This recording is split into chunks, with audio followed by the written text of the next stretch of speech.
இந்த வீடியோல என்ன ஷேர் பண்ண போறேன்னா, ரீசெண்டா ஒரு வீடியோ போட்டிருந்தேன். கன்சீவ் ஆகுறது ஒரு 6 மந்த் டிலே ஆச்சுன்னு சொல்லி. கமெண்ட்ஸ்லயே ஒரு பொண்ணு நீங்க என்னக்கா ட்ரீட்மெண்ட் எடுத்திருந்தீங்கன்னு கேட்டிருந்தாங்க. அப்புறம் டிஎம்மும் 2 பேர் பண்ணியிருந்தாங்க. கொஞ்சம் சொன்னீங்கன்னா எங்களுக்கும் யூஸ்ஃபுல்லா இருக்கும்னு சொல்லிட்டு. எனக்கு வந்து பாத்தீங்கன்னா பீரியட்ஸ் ரெகுலரா இருந்தது. அதே போல அப்போ நான் ஹைட்டுக்கு ஏத்த வெயிட் இருந்தேன். பேசிக்கா என்ன செக் பண்ணுவாங்கன்னா ஹீமோகுளோபின் கரெக்டா இருக்கா, தைராய்டு ப்ராப்ளம் இருக்கான்னு பார்ப்பாங்க. நெக்ஸ்ட் என்னன்னா யூட்ரஸ்ல ஏதாவது பிளாக் இருக்கான்னு பார்ப்பாங்க.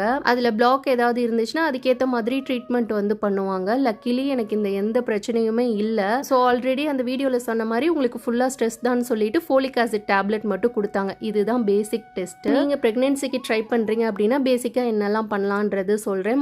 நீங்க ஹைட்டுக்கு ஏத்த வெயிட் இருக்கீங்களான்னு பார்த்துக்கோங்க.